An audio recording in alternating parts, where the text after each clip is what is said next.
Hello, welcome back. Today's topic is volume distribution for scheduling.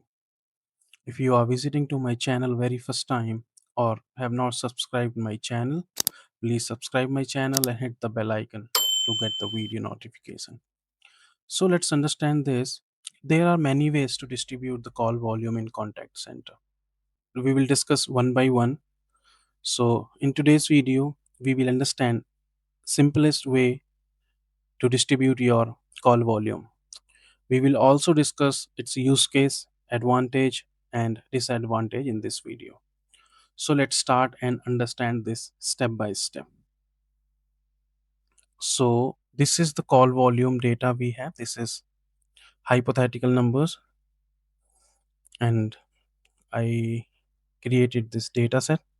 So let's see how we can distribute our call volumes. So what we have to do in that case, so this is our volume for 28 days, which means 4 weeks data we have. What we will do, we will distribute this number, and then whatever forecast or client provided numbers we have, we will distribute it in this way.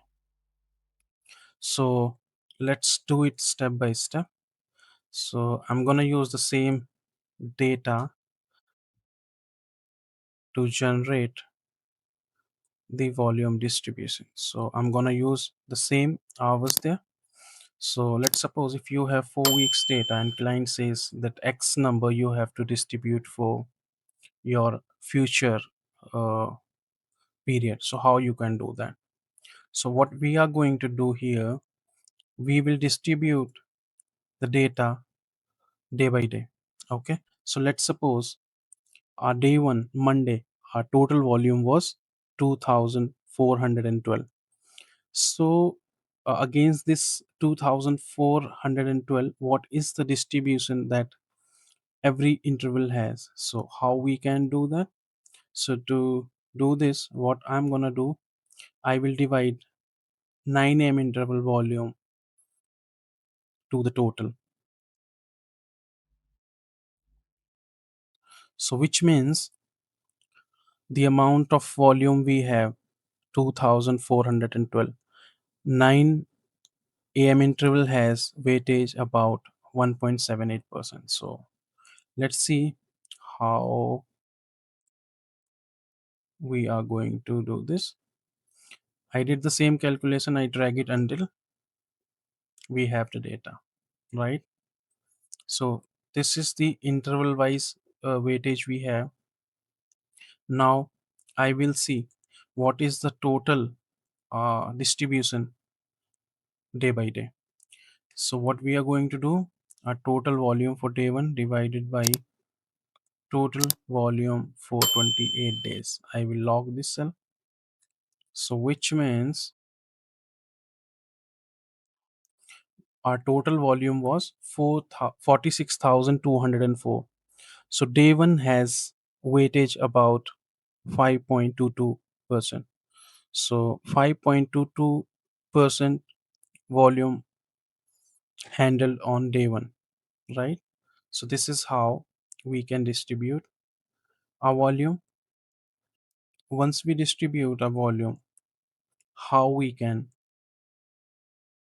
break down our forecast. So let's suppose our forecast volume is 47,000. So how we can break it down?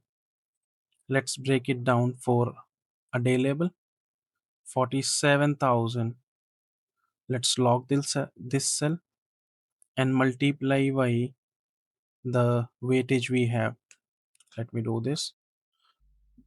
Freeze, multiply by day one weightage. Okay. So which means this would be our day over day. Okay. And now let's distribute this into intervals. We will take the total volume for the day.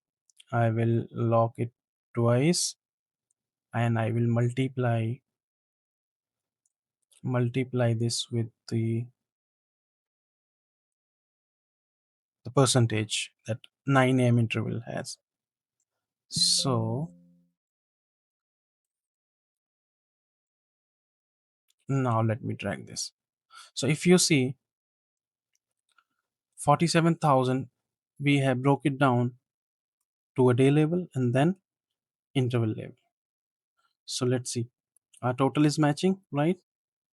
So which means this would be the volume distribution for 47,000. So this is how we can distribute our volume. So now let's talk about the use case where we can use this.